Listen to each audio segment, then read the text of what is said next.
Welcome to my channel, Tech and Wheels with Pat. So today tips and tricks number 14, how to replace the window wiper blades. So let's start.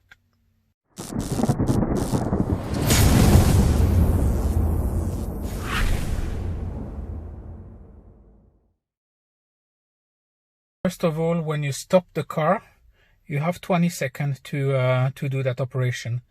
So I'll stop the car and I pull up the lever. And as you see, the blade just stop in the middle of the car.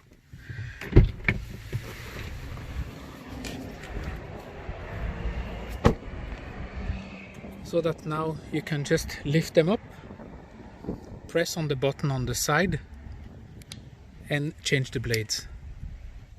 And once it's done, you go back into your car and you have two options.